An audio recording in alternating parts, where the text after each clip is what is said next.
ऐसे उलमा को सीधा करो जो गलत तरीके से जलसे जुलूस का यूज करते हैं, उसका इस्तेमाल करते हैं। सिर्फ आपकी जिम्मेदारी ये नहीं, इंटरटेनमेंट करो, एंजॉय करो जलसों में आके। चौथा जो किरदार है वो है वक्ता, हम जैसे लोग। कुर्बान जाइए, आलिम, अल्लाह तबारक व तआला ने कहा था इन्नमा यख्शल्लाह मिन इबादिहिल उलमा, अल्लाह के नजदीक सबसे प्यारे वाले अल्लाह के मुत्तकी बंदे हैं। इन्नमा यख्शल्लाह मिन इबादिहिल उलमा, लेकिन उन्हीं उलमा का किरदार जब बिगड़ता है, अल्लाह तबारक व तआला पूरी कायनात को आगाह करता है, तंबीह करता है, दो किस्म के खतरनाक एजेंट से बचना और डरते रहना, और ये दो खतरनाक और कोई नहीं, उनमें से एक आलिम है। और यही आलिम जब वक्ता बन के धंधा करता है, बिजनेस करता है, उस वक्त उसकी खराबियां पूरे समाज को ले डूबती हैं। बुलाना है धंधाबाज मौलवी को, माइक पर आता है, जो भी आता है वो आलिम एक डॉक्टर होता है। आप पेशेंट हो और आपको पेशेंट बन के ट्रीट करना है। आपका इलाज करेगा डॉक्टर करेगा, एक आलिम डॉक्टर करेगा जो समाज की बुराइयों को जानता है, आपके अंदर की कमियों को जानता है, वो डॉक्टर है और डॉक्टर बन के वो ट्रीटमेंट करता है। मुझे आपको क्या बताना है ये मैं डिसाइड करूंगा। आप पेशेंट हो, आपसे पूछ के आप जब जाते हो डॉक्टर के पास, सर में दर्द है, डॉक्टर से जाके कहते हो ये दवा दो, ये इंजेक्शन दो, या बैठ जाते हो कि डॉक्टर साहब मेरा इलाज करो।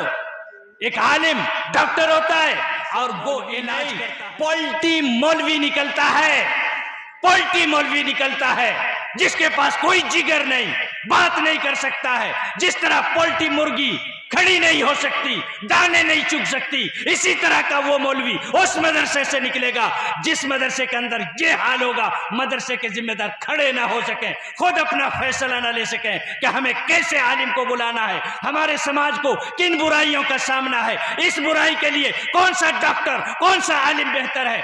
जब तक ये डिसाइड ताकत के साथ ना ले सके, उस फैक्ट्री से मौलवी पोल्ट्री के बारे में नहीं बोलना, क्योंकि मुतवल्ली शराबी है, उसको बुरा लग जाएगा। फला सूद खाता है, सूद के बारे में नहीं बोलना, वो सूद के बारे में बोलना छोड़ देता है, झूठ के बारे में बोलना छोड़ देता है, दाढ़ी कटाने के बारे में बोलना छोड़ देता है, नमाज तर्क कर दे उसके बारे में बोलना। बाहर देखिए गैरत का जनाजा निकला हुआ है। दीनी जलसों का अगर ये नजारा हो सकता है, मेरे भाई बड़ा अच्छा प्रोग्राम चल रहा था, लेकिन बाहर का कई उलमा आए और बड़ी अच्छी तकरीरें की। मैंने उन जलसों के बारे में नक़द किया है जहां ऐसी अफरा तफरी होती है। यहाँ मैंने सुना माशाल्लाह अच्छी तकरीरें चल रही थी, बाहर देखकर मुझे अच्छा नहीं लगा। हमारी माओ बहनों का जो एक रेला लगा हुआ है, मर्द हजरात हैं और हमारी माएँ बहनें हैं, आ जा रही हैं, ये जो एक अफरा तफरी थी मुझे बहुत बुरा लगा। ये बात शुरू करने से पहले मैं आपसे पूछता हूं, मैं पूछ सकता हूं ना आपसे, पूछ सकता हूं आपसे, सवाल पूछ सकता हूं? আমি আপনাদের সম্মুখে প্রশ্ন করতে পারি? मैं बंगला भी बोलता हूं। आप मोमिन हैं या मुसलमान हैं? मेरा प्रश्न है, मेरा सवाल है, आप मोमिन हैं या मुसलमान हैं? कोई है जवाब देने वाले? बूढ़े हो गए जलसा सुनते सुनते, और आपको इतना तो पता होना ही चाहिए कि हम मुसलमान हैं या मोमिन हैं। कोई महीना ऐसा नहीं जाता है जब हमने जलसा ना सुना हो, जुमा का खुतबा ना सुना हो, और हमें अगर पता नहीं है तो ये अच्छी बात नहीं है। हमें पता होना चाहिए। कौन है जो जवाब देंगे? हम मोमिन हैं मुसलमान हैं? आप मोमिन हैं मुसलमान हैं, क्या हैं? सवाल आपके साथ मौजूद है और मैं आगे अपनी बात जारी रखता हूँ। आमन रसूल बिमा उन्ज़िला इलैहि मिन रब्बिही वल मुमिनून, अल्लाह ताला ने कहा कि ईमान लाए कौन? अल्लाह के रसूल, जितने भी रसूल आए सबसे पहले उन लोगों ने ईमान लाया। ईमान किसको कहते हैं? ईमान कहते हैं अंदर से जो यकीन होता है, दिल से जो यकीन हो, यकीन को क्या कहते हैं? ईमान। ईमान यकीन का नाम है, और जब यकीन है दिल में तो ज़बान से भी उसका ज़िक्र होना चाहिए, इकरार होना चाहिए, वरना क्या पता दिल में क्या है। कुफ़ारे मक्का को पता था कि मोहम्मद सल्लल्लाहु अलैहि वसल्लम अल्लाह के रसूल हैं, लेकिन वो लोग ज़बान से इकरार नहीं करते थे, इसलिए उन्हें कुफ़ार में शुमार किया गया। अल्लाह ताला ने फरमाया यअरिफूनहु कमा यअरिफून अबनाअहुम, जैसे अपने बेटे को तुम पहचानते हो कि ये मेरा बेटा है। कोई भूलता है अपने बेटे को? अपने बेटे को कोई नहीं भूलता, सब पहचानते हैं ये मेरा बेटा है। ऐसे ही मक्का वाले बेटे की तरह से पहचानते थे कि मोहम्मद सल्लल्लाहु अलैहि वसल्लम अल्लाह के रसूल हैं, लेकिन ज़बान से नहीं बोलते थे, नहीं मानते थे। अबू जहल, अबू लहब, उमैया इब्न अबी खलफ, ये सारे लोग जानते थे मोहम्मद सल्लल्लाहु अलैहि वसल्लम अल्लाह के रसूल हैं, लेकिन वो लोग ज़बान से नहीं मानते थे, नहीं बोलते, इकरार नहीं करते थे, तो वो मुसलमान नहीं हुए। तो दिल में तो यकीन होना ही होना है, लेकिन उसके साथ ज़बान से इकरार भी करना है। 2 हो गया।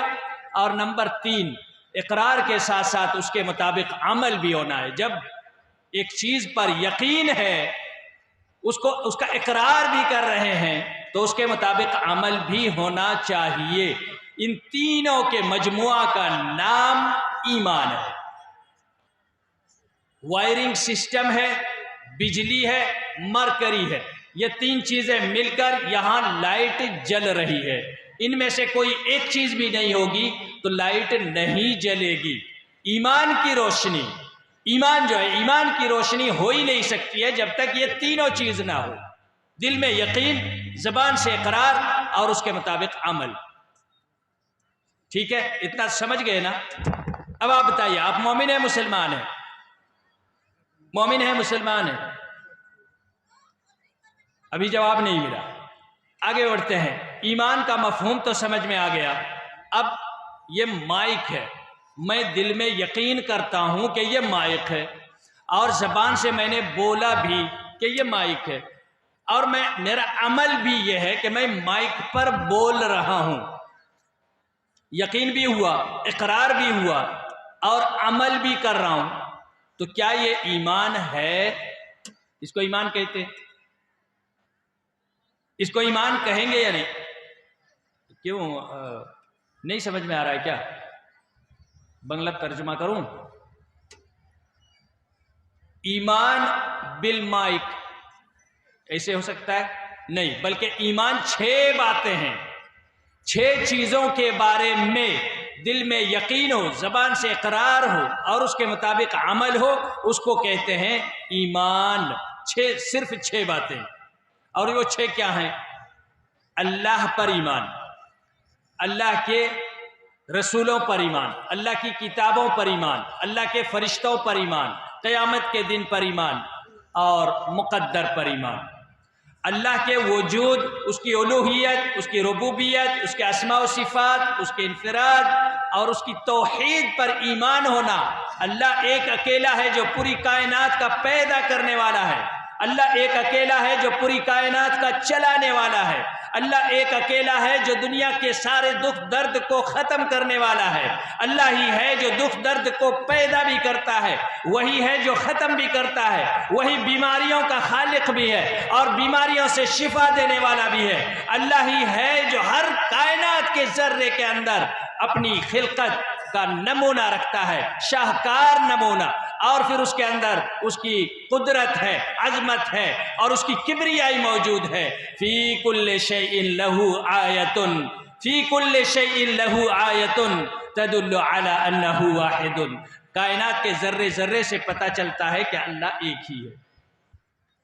तो अल्लाह पर ईमान हो, उसके बाद अल्लाह के फरिश्तों पर ईमान हो, उसके बाद अल्लाह की किताबों पर ईमान हो, अल्लाह के नबी और रसूलों पर ईमान हो, क़यामत के दिन पर ईमान हो और मुक़द्दर पर ईमान हो।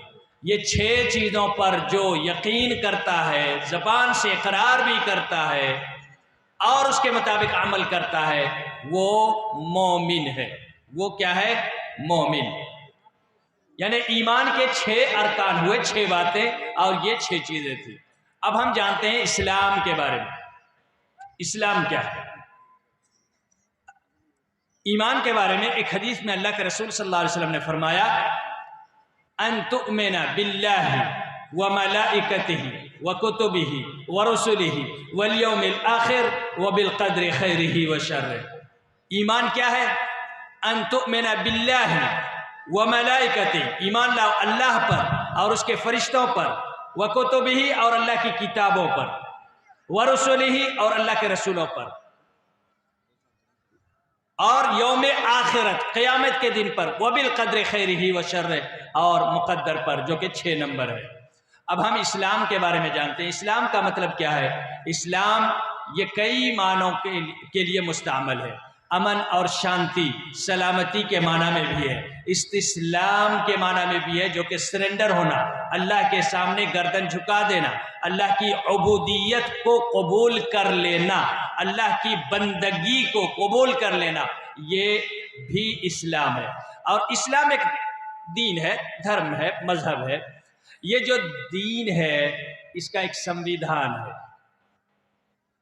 और ये किसी जगह के लिए नहीं, किसी ज़माने के लिए नहीं, किसी एक मुल्क के लिए नहीं, किसी एक मखलूक के लिए नहीं, बल्कि सारी कायनात के लिए और ज़मानो मकान के लिए, दुनिया बनी है जब से क़यामत तक के लिए जो संविधान चलने वाला होगा, कॉन्स्टिट्यूशन, संविधान जो बना है इस कायनात के चलने के लिए, वो संविधान है, और यही इस्लाम कहलाता है।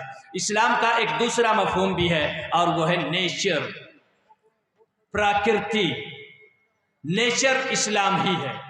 और इसीलिए अल्लाह के रसूल सल्लल्लाहु अलैहि वसल्लम ने फरमाया, कुल्लु मौलूदी यूलदु अलल फितरा व अबवाहु युहव्विदानिही औ युनस्सरानिही औ युमज्जिसानिही। हर बच्चा फितरी तौर पर पैदा होता है, बिल्कुल नेचुरल पैदा होता है, उसके दिल में शिर्क नहीं होता, अल्लाह के खिलाफ बगावत नहीं होती, गुनाह का कोई ख्याल नहीं होता, ऐसा कुछ भी नहीं होता है उसके दिल में। लेकिन जब धीरे धीरे बढ़ता रहता है, पलता रहता है, जब बड़ा होता है तो उसके माँ बाप, उसके साथी संगत, बुरे संगत में पड़ जाता है, उसके दोस्त बिगड़े हुए होते हैं, वो लोग उसके दिमाग में गंदगी, बुराई, गुनाह डालते हैं, और वो धीरे धीरे बिगड़ता जाता है। हत्ता कि अगर माँ बाप यहूदी हैं उसे यहूदी बना देते हैं, नसरानी है तो नसरानी बना देते हैं, अगर मजूसी हैं, आतिश परस्त हैं, आग की पूजा करने वाले हैं, जो भी हैं उसके माँ बाप वही बना देते हैं। लेकिन पैदा ऐसा नहीं होता। यह है इस्लाम। इस्लाम 5 बातों का नाम है। नंबर 1, अल्लाह के रसूल सल्लल्लाहु अलैहि वसल्लम ने फरमाया, बुनियल इस्लाम अला खम्स, शहादतु अल्ला इलाहा इल्लल्लाह व इकामिस सलाह व ईताइज ज़कात व सौम रमज़ान व हज बैतिल्लाह मन इस्तताअ इलैहि सबीला। इस्लाम किसको कहते हैं? सबसे पहली चीज गवाही देना कि अल्लाह के सिवा कोई माबूद नहीं, और ये मुसलमान नहीं बल्कि अल्लाह ने पहले गवाही दी है। शहीदल्लाहु अन्नहु ला इलाहा इल्लाहु व उलुल इल्म क़ाइमन बिल क़िस्त। शहीदल्लाहु अन्नहु ला इलाहा इल्लाहु वल मलाइकतु व उलुल इल्म क़ाइमन बिल क़िस्त ला इलाहा इल्लाहु अल अज़ीज़ुल हकीम। अल्लाह ने पहले गवाही दी, उसके बाद फरिश्तों ने गवाही दी, फिर अहले इल्म ने गवाही दी कि अल्लाह के सिवा कोई भी हकीकी माबूद नहीं, कोई भी इबादत के लायक नहीं, कोई ऐसा नहीं जिसकी पूजा पाठ किया जाए, कोई ऐसा नहीं जिसका पूजा अर्चना किया जाए, जिसकी बंदगी की जाए, जिसके लिए सर झुकाया जाए, जिसे सजदा किया जाए, जिसके लिए नजर नियाज किया जाए, जिसके लिए कुर्बानी की जाए, जिसके लिए नमाज पढ़ी जाए, जिसके लिए रुकू और सुजूद किए जाए। यहाँ तक कि अंबिया से अल्लाह के रसूल सल्लल्लाहु अलैहि वसल्लम ने फरमाया, कहो, लोगों को बता दो। क्या? कुल का मतलब कहो, बता दो लोगों को, इन्ना सलाती व नुसुकी व महयाया व ममाती लिल्लाहि रब्बिल आलमीन। आप ये बता दीजिए लोगों को, मेरी नमाज, मेरी कुर्बानी, मेरा जीना, मेरा मरना, सब कुछ अल्लाह के लिए है, क्योंकि वही कायनात का इबादत के लायक अकेला है, लिहाजा मेरा सब कुछ उसी के लिए है। ये जो 5 अरकान हुए इस्लाम के, पहले नंबर पर गवाही देना कि अल्लाह के सिवा कोई हकीकी माबूद नहीं, दूसरे नंबर पर नमाज कायम करना, तीसरे नंबर पर ज़कात देना, चौथे नंबर पर रमज़ान के महीने का रोज़ा रखना, और 5वें नंबर पर अगर आपके पास पैसा है ज़िंदगी में एक बार हज करना। ये 5 हो गए। मैंने सवाल किया था, मेरा प्रश्न क्या था कि आप मोमिन हैं या मुसलमान? अगर मोमिन हैं तो आपको बताना पड़ेगा कि मोमिन बनने के लिए जो 6 बातों पर यकीन किया जाना चाहिए वो 6 बातें क्या हैं, और आपको यकीन है या नहीं। अगर है तो आप मोमिन हैं, और अगर नहीं है या मालूम ही नहीं है कि वो 6 बातें क्या हैं तो फिर आप मोमिन नहीं हैं। कुरान में अल्लाह ताला ने कहा, वक़ालतिल अअराबु आमन्ना, देहाती लोग आके, गांव देहात से, समाज से लोग आके और कहते थे अल्लाह के रसूल सल्लल्लाहु अलैहि वसल्लम से, आमन्ना, हम ईमान ले आए।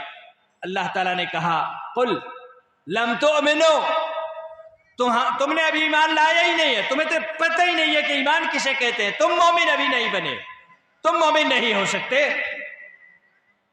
बल लम तुमिनु वलाकिन वलम्मा यदखुलिल ईमानु फी कुलूबिकुम, अभी तो ईमान तुम्हारे दिल में दाखिल ही नहीं हुआ, तुम्हें पता ही नहीं ईमान किसे कहते हैं, तो तुम मोमिन कैसे बन गए? अभी तुम मोमिन नहीं बने। वलाकिन क़ूलू अस्लमना, लेकिन कहो कि हमने इस्लाम कबूल कर लिया, इस्लाम के संविधान को हमने मान लिया।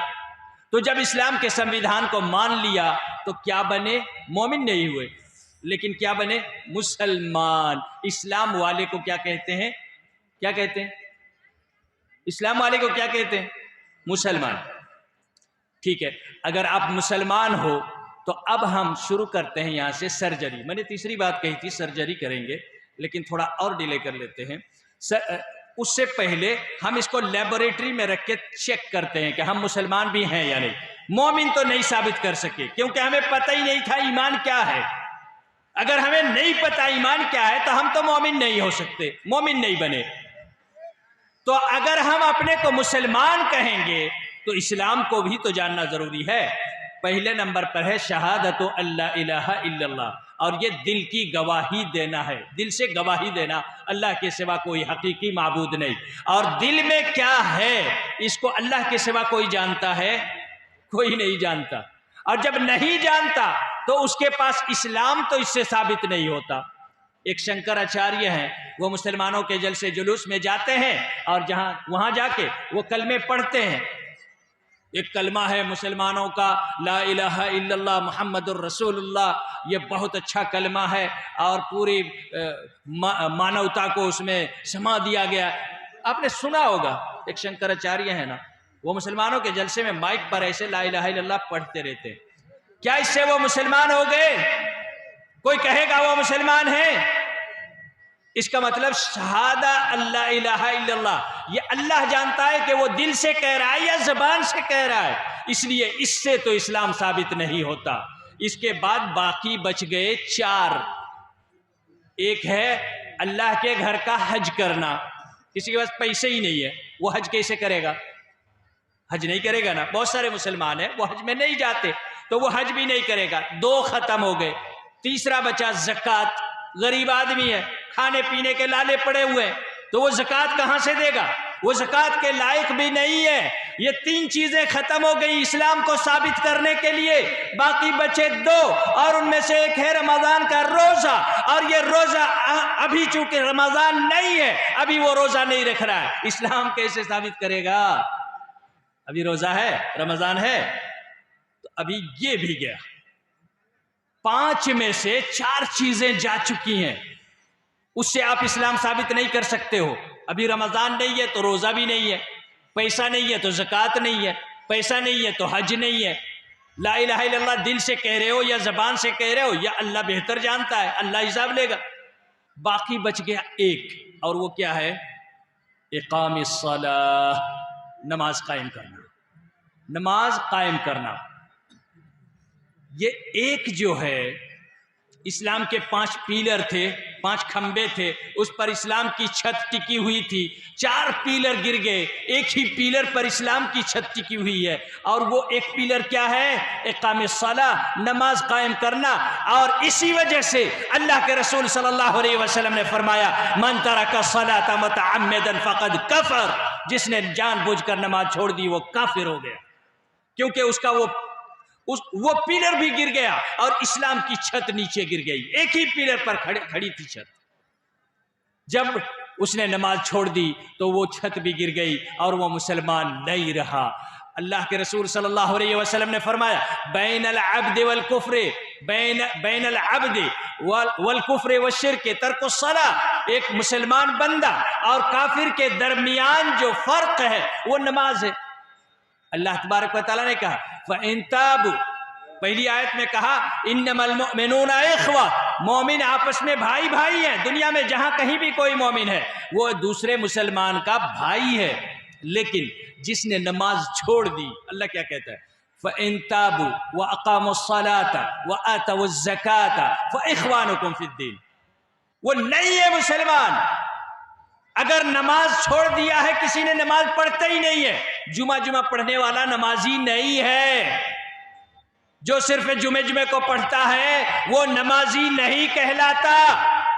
नमाजी वो है जो 5 बार 24 घंटे में पढ़ता है। इन्नल्लाह फ़रज़ अलैहिम 5 सलावातिन फिल यौम वल लैला, एक दिन और एक रात में 5 वक्त की नमाजें हैं और ये अल्लाह ताला ने फर्ज किया है। और ये 5 नमाजें जो पढ़ता है वो मुसलमान बंदा है, और जो नहीं पढ़ता, अल्लाह के रसूल सल्लल्लाहु अलैहि वसल्लम ने फरमाया वो मुसलमान नहीं हो सकता। अल्लाह ने फरमाया अगर वो तौबा कर ले, दोबारा कलमा पढ़ के नमाज कायम करने का पक्का इरादा कर ले, फ़इन ताबू, तौबा कर ले, व अक़ामुस्सलाह, और नमाज को कायम कर ले। ये नहीं कि तौबा किया और फिर भी नमाज नहीं पढ़ रहा है, ऐसा तौबा नहीं, बल्कि तौबा करने के बाद नमाज कायम करना पड़ेगा। जब नमाज कायम कर लेगा उसके बाद अब अल्लाह ताला कह रहा है दोबारा अब तुम्हारा वो मुसलमान भाई बन गया, फ़इख़्वानुकुम फ़िद्दीन, तुम्हारा दीनी भाई बन गया, क्योंकि अब उसने तौबा भी की और नमाज भी शुरू किया, तो अब दोबारा तुम्हारा मुसलमान भाई बन गया। ये जो नमाज है, हम थोड़ी सी झलकियां हम जान लेते हैं, क्योंकि आमतौर पर जलसे जुलूस में ये बातें कम ही आ पाती हैं। नमाज एक ऐसी इबादत है जो अल्लाह का जिक्र है। अल्लाह ताला ने कहा अक़िमिस्सलाता लिज़िक्री, नमाज को कायम करो मेरे जिक्र के लिए। और अल्लाह का जिक्र नमाज है। जो नमाज नहीं पढ़ता वो अल्लाह का जिक्र नहीं करता, और जो अल्लाह का जिक्र नहीं करता अल्लाह ताला उसके बारे में क्या कहता है? वमन अअरज़ अन ज़िक्री फ़इन्न लहू मईशतन ज़न्का व नहशुरुहु यौमल क़ियामति अअमा क़ाल रब्बि लिमा हशरतनी अअमा वक़द कुन्तु बसीरा क़ाल कज़ालिक अततका आयातुना फ़नसीतहा कज़ालिकल यौम तुनसा। जो अल्लाह के जिक्र से एराज करेगा, नमाज को छोड़ के अल्लाह के जिक्र को छोड़ देगा, नहीं करेगा अल्लाह का जिक्र, नहीं नमाज पढ़ेगा, अल्लाह ताला कहता है क़यामत के दिन हम उसे कब्र से जब उठाएंगे तो अंधा बन के उठाएंगे, अंधा बना के उठाएंगे। वो कहेगा, चिल्लाएगा, रब्बि लिमा हशरतनी आमा, ऐ अल्लाह तूने मुझे अंधा क्यों बनाया? वक़द कुन्तु बसीरा, मैं तो दुनिया में देखने वाला था, मेरी आंख तो ठीक थी, फिर आज मैं क्यों अंधा बना के उठाया जा रहा हूं? अल्लाह ताला कहेगा तुमने मेरी आयतों को भुला दिया, झुठला दिया, उनको भुलाए रखा, इसलिए आज तुम्हारी बात भी कोई सुनने वाला नहीं होगा। कज़ालिकल यौम तुनसा, उसी तरह से आज तुम भुला दिए जाओगे और तुम्हारी बात अनसुनी कर दी जाएगी। अल्लाह का जिक्र है नमाज, और जब अल्लाह का जिक्र है तो अल्लाह के रसूल सल्लल्लाहु अलैहि वसल्लम ने फरमाया अस्सलातु मिअराजुल मोमिनीन, 1,24,000 नबी रसूल आए इस दुनिया में, उनमें से मेराज में कोई किसी को जाना नसीब नहीं हुआ सिवाय एक नबी के, और वो हैं पैगंबर आखिरी नबी मोहम्मद रसूलुल्लाह सल्लल्लाहु अलैहि वसल्लम, जिनको अल्लाह ताला ने ज़मीन से मक्के से लेके बैतुल मुक़द्दस तक, बैतुल मुक़द्दस से पहले आसमान से दूसरे आसमान से तीसरे आसमान, चौथा, पांचवा, छठा, सातवां आसमान, यहां तक के जन्नत और जहन्नम की सैर भी करवाई। अपने घर का मेहमान अल्लाह ताला ने अपने नबी को बनाया। सुबहानल्लज़ी असरा बिअब्दिही लैलन मिनल मस्जिदिल हराम इलल मस्जिदिल अक़सल्लज़ी बारकना हौलहू लिनुरियहू मिन आयातिना इन्नहू कान अब्दन शकूरा।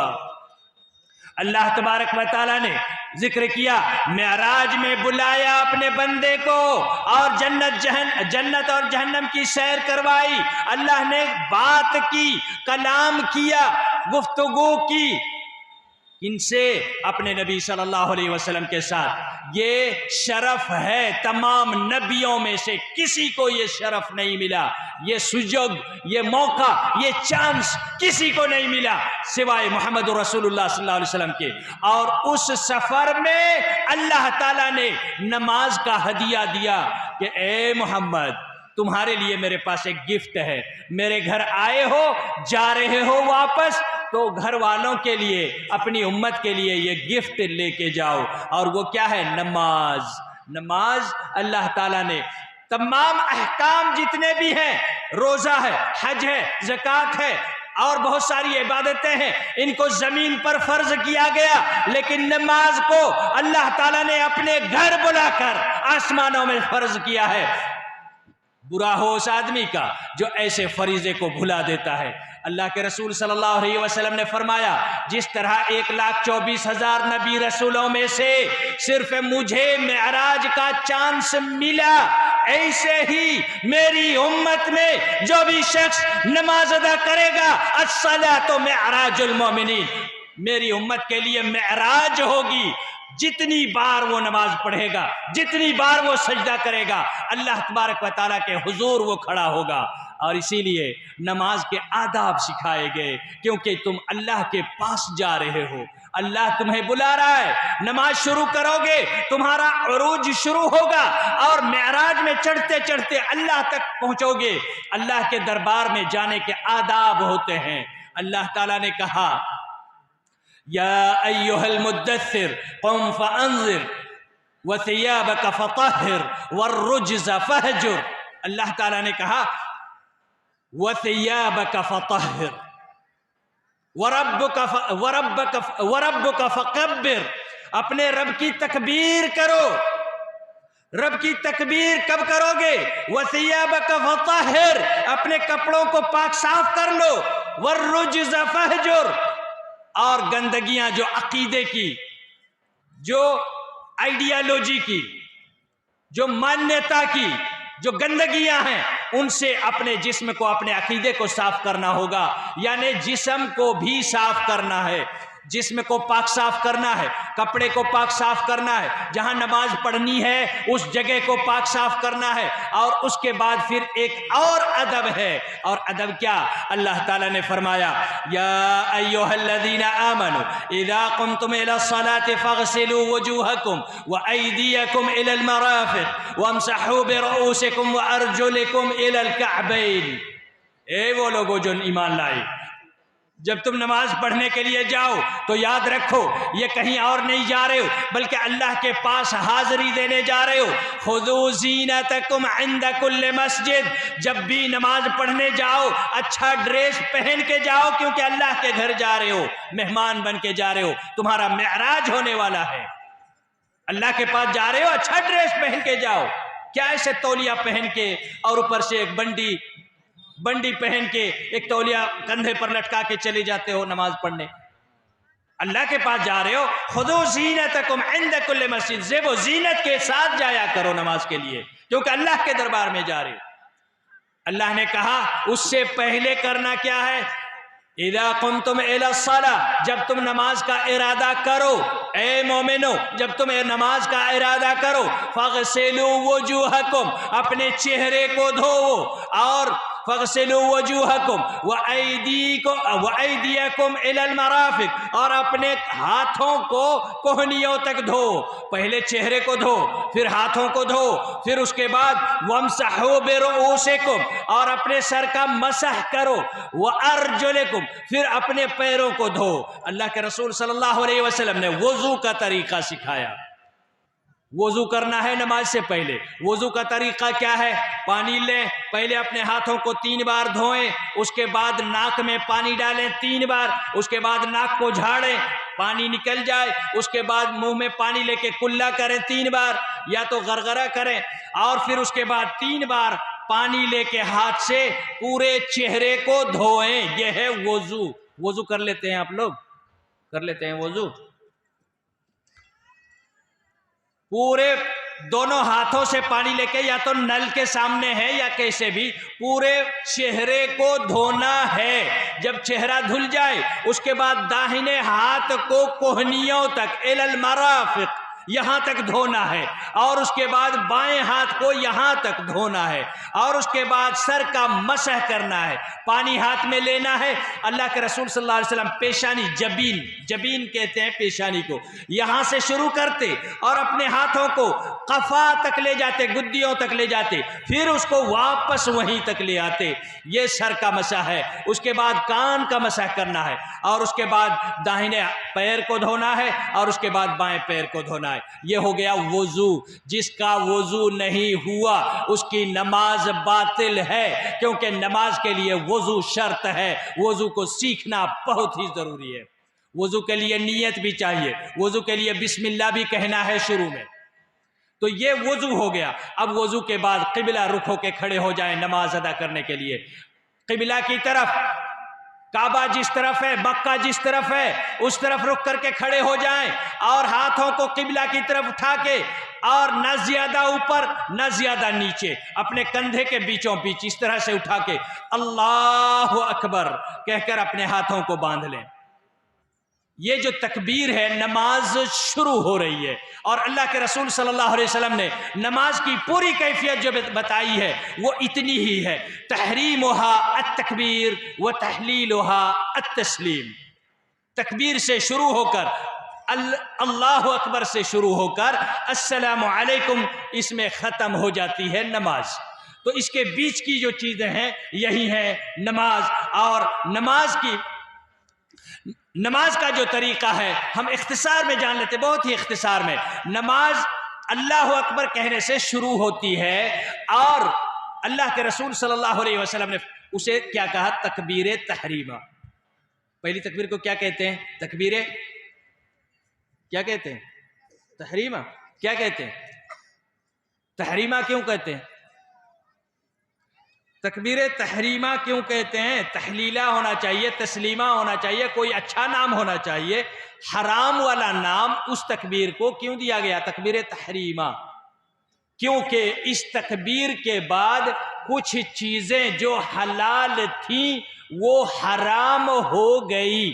इहराम पहनते हैं ना, हज में इहराम पहनते हैं, इहराम बांधते हैं। तो इहराम जब बांधते हैं उसको इहराम क्यों कहते हैं? क्योंकि कई हलाल चीजें वहां हराम हो जाती है।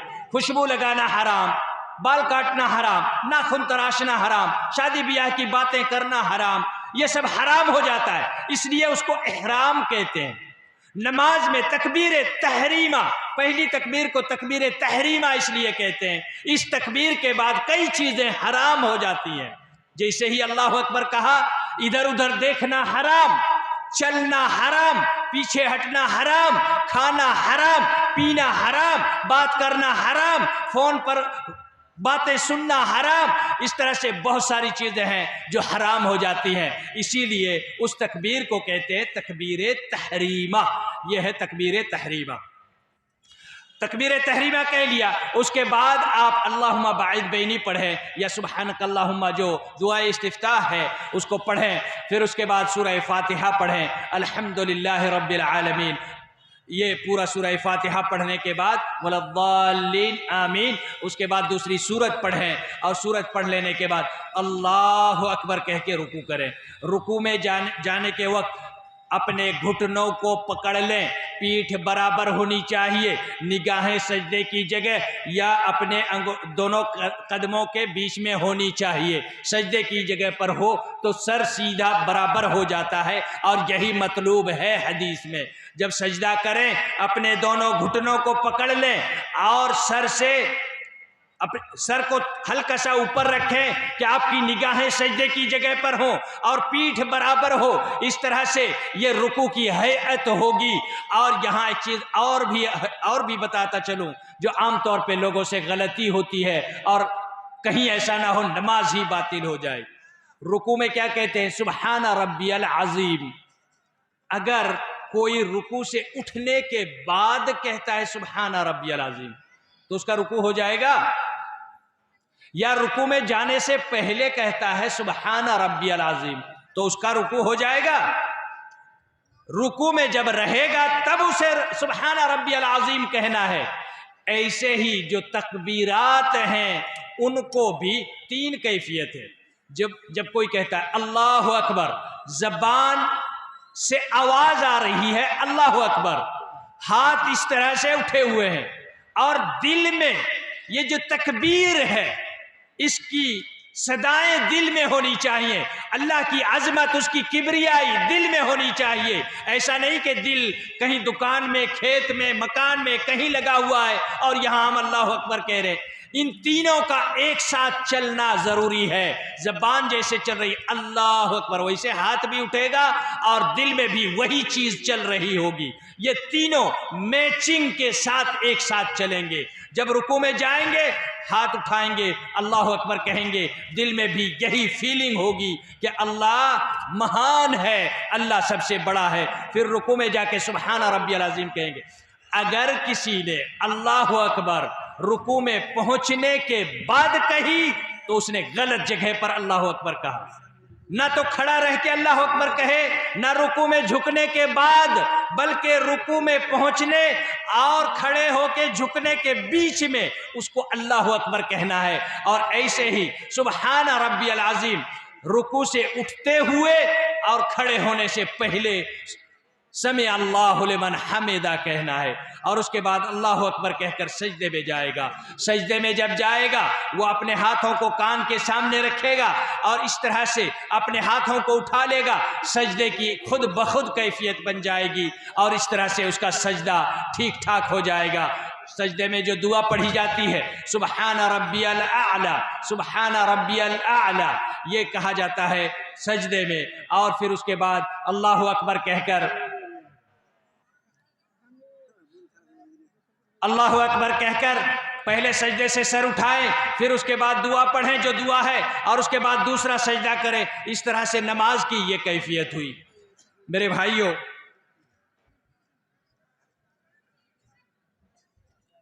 मैं सर्जरी वाली बात थोड़ी देर 5 मिनट और लूँगा और मैं जानना चाहूँगा, आप लोग मेरा एक भी सवाल का जवाब नहीं दिए। ना मोमिन है, ना मुसलमान है, न ईमान की 6 बातें, न इस्लाम की 5 बातें, किसी बात का आपने जवाब नहीं दिया।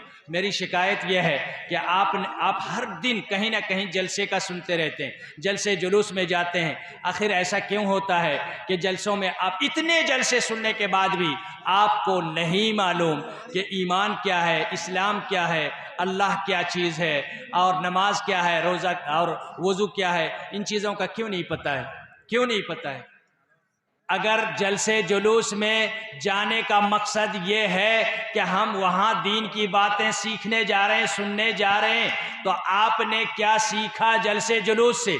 जो सही तरीके से जलसे जुलूस, यहाँ मैं बात करूँ पंजा जो है जलसे के अंदर ये 5 चीज़ें कारगर होती हैं। नंबर 1 मुंतज़मीन होते हैं जो ऑर्गेनाइज करने वाले, जलसा के मुंतज़मीन, ऑर्गेनाइज करने वाले, चाहे वो मदरसे वाले हों, मस्जिद वाले हों, दीनी माहद वाले हों, या कोई अंजुमन वाले हों, या तंजीम वाले हों, जो जलसा ऑर्गेनाइज करते हैं, जलसा इंतज़ामिया कमेटी, ये एक होते हैं। और ये किरदार देखें, दूसरा किरदार है ये लाइट वाइट और पिंडाल और शामियाना और ये माइक सेट वाले, ये दूसरा किरदार है।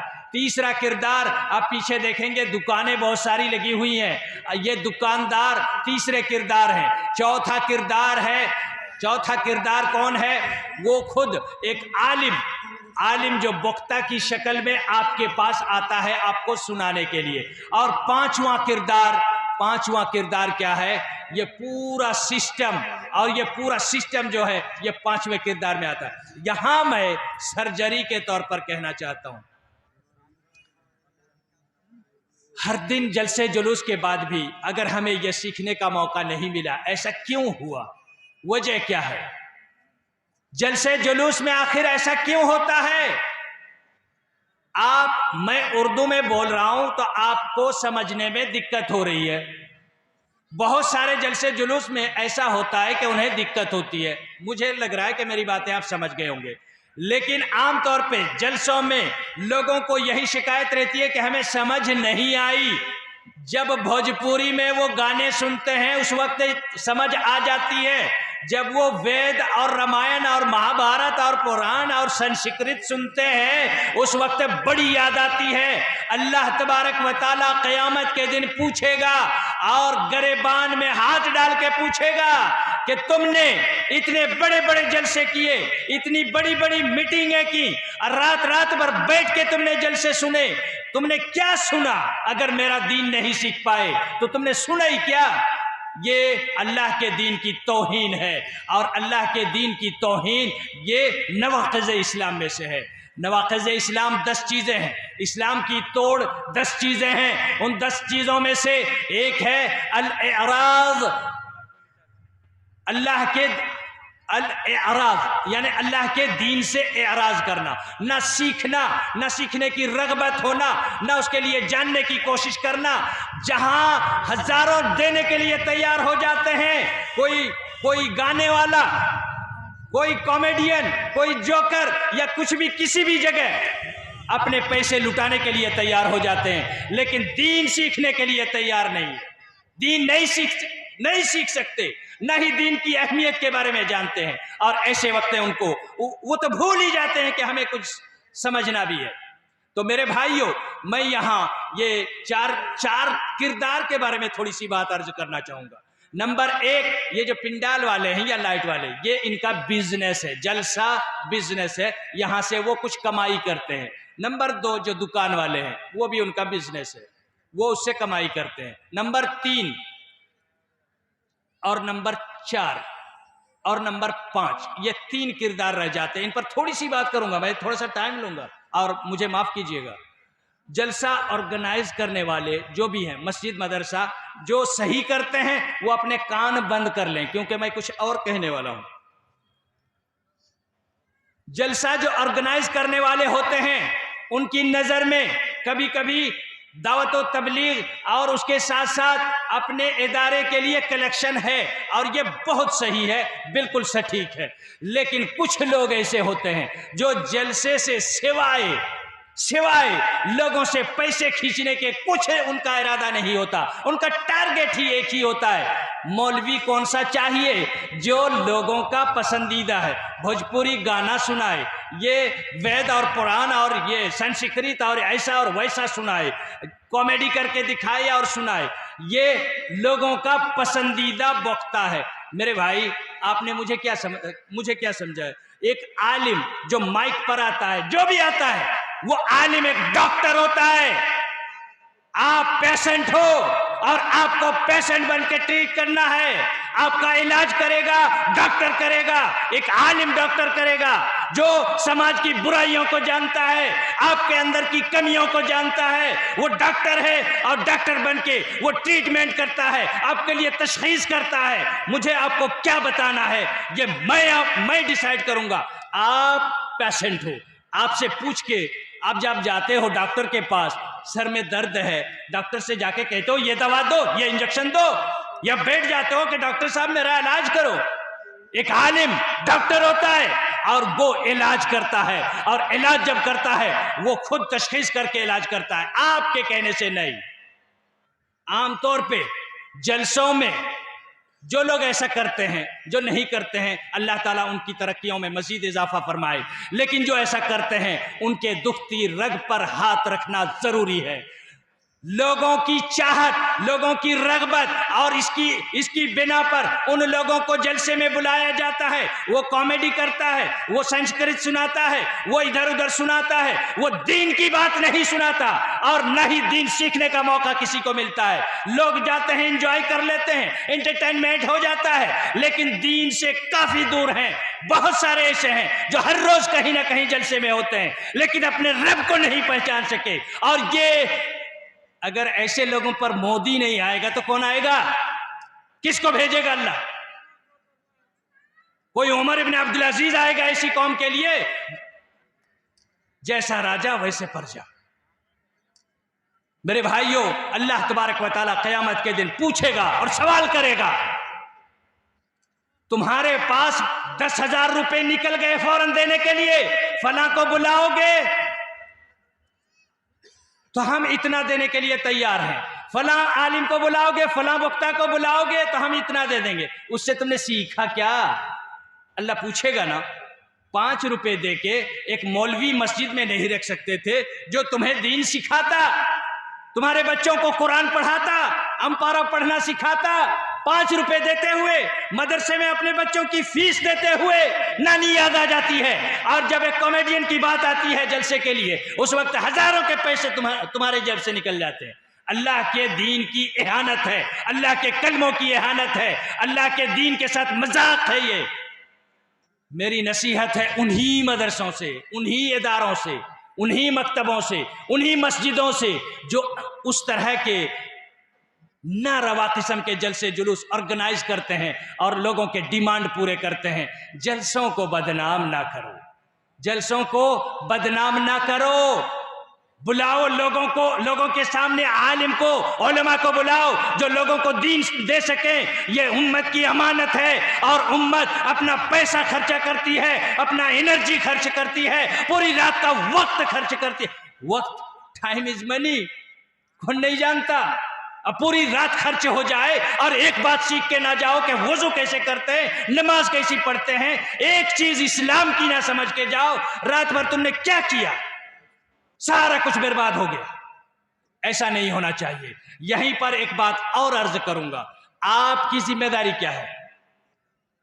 ऑडियंस आप हैं, सुनने वाले, और जो आम लोग होते हैं, पब्लिक, ये चौथा किरदार है। और चौथे किरदार को क्या होना चाहिए?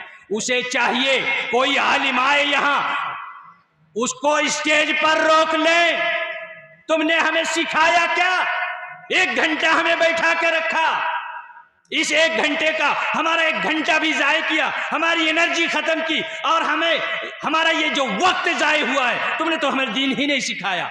जो दीन ना सिखाए, जो तुम्हें दीन इस्लामियात के बारे में तालीम और तरबियत ना दे, उसे स्टेज पर रोक लो, सवाल करो, और ऐसे उलमा को सीधा करो जो गलत तरीके से जलसे जुलूस का यूज करते हैं, उसका इस्तेमाल करते हैं। सिर्फ आपकी जिम्मेदारी ये नहीं, इंटरटेनमेंट करो, इंजॉय करो जलसों में आके। चौथा जो किरदार है वो है वक्ता, हम जैसे लोग। कुर्बान जाइए, आलिम, अल्लाह तबारक व तआला ने कहा था, इन्नमा यख्शल्लाह मिन इबादिहिल उलमा, अल्लाह के नज़दीक सबसे प्यारे, सबसे ज़्यादा अल्लाह से डरने वाले अल्लाह के मुत्तकी बंदे हैं। इन्नमा यख्शल्लाह मिन इबादिहिल उलमा, लेकिन उन्हीं उलमा का किरदार जब बिगड़ता है, अल्लाह तबारक व तआला पूरी कायनात को आगाह करता है, तंबीह करता है, 2 किस्म के खतरनाक एजेंट से बचना और डरते रहना, और ये 2 खतरनाक और कोई नहीं, उनमें से एक आलिम है।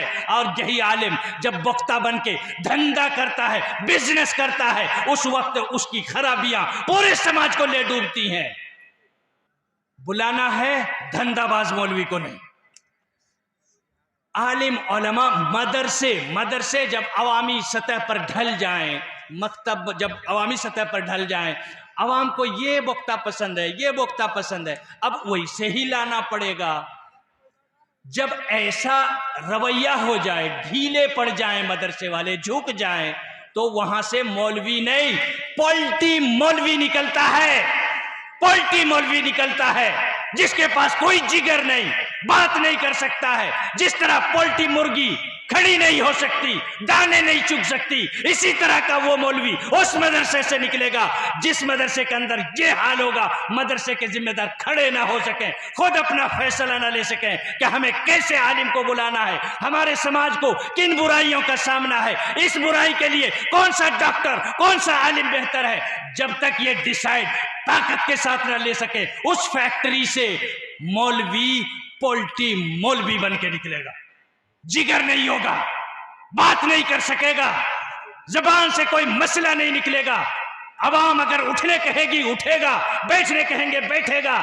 जुमे के खुतबे में कह दिया जाएगा शराब के बारे में नहीं बोलना, क्योंकि मुतवल्ली शराबी है, उसको बुरा लग जाएगा।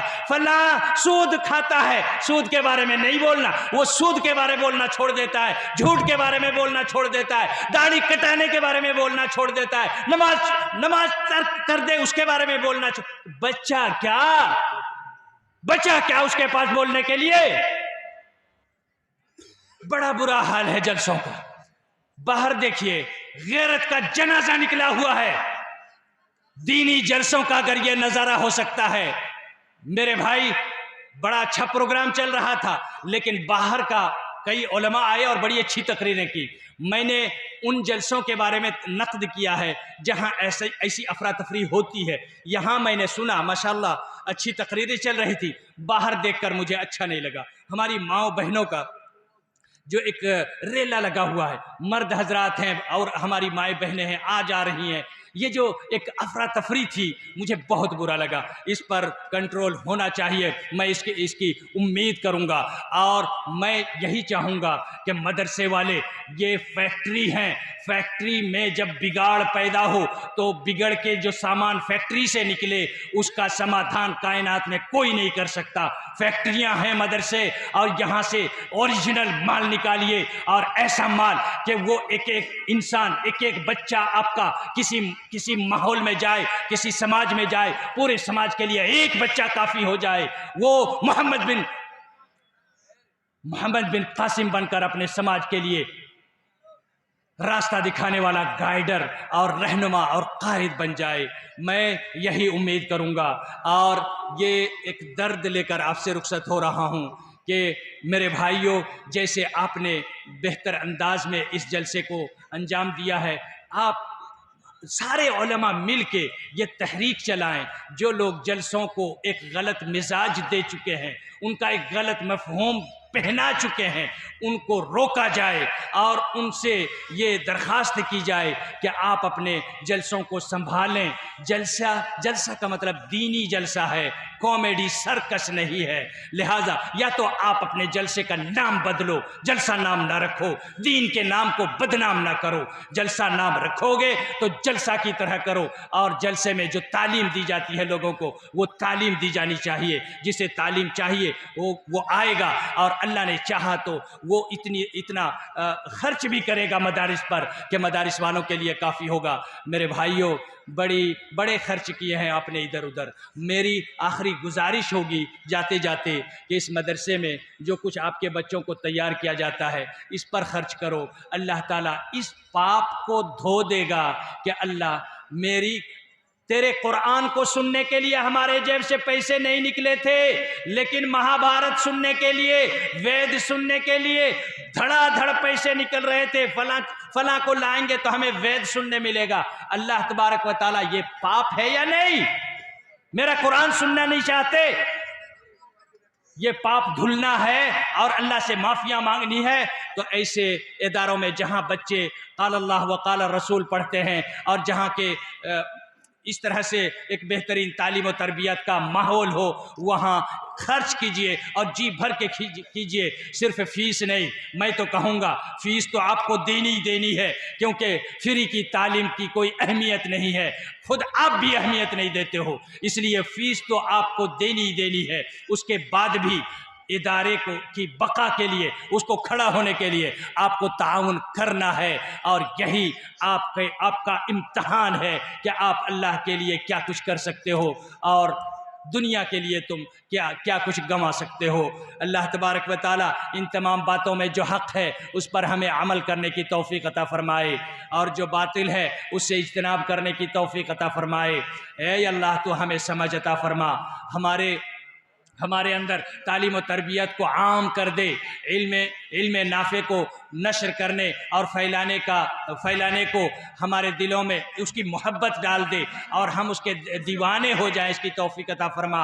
मदारिस की खिदमत करने की तौफ़ीक़ अता फ़रमा, अच्छे उलमा की खिदमत करने, उनको बुलाने और उनसे इस्तिफ़ादा करने की तौफ़ीक़ अता फ़रमा। ख़ास तौर से हमारी दुआ है अल्लाह, हमारे जलसों के मिजाज को तू बदल दे, दीनी प्रोग्राम बना दे और इस प्रोग्राम से हमारी उम्मत को नई रोशनी मिले, ऐसी तौफ़ीक़ अता फ़रमा। हादा व सल्लल्लाहु वसल्लम व बारक व अनअमा अला नबियना मुहम्मद व अला आलिहि व सहबिहि अजमईन। वस्सलामु अलैकुम व रहमतुल्लाहि व बरकातुहू।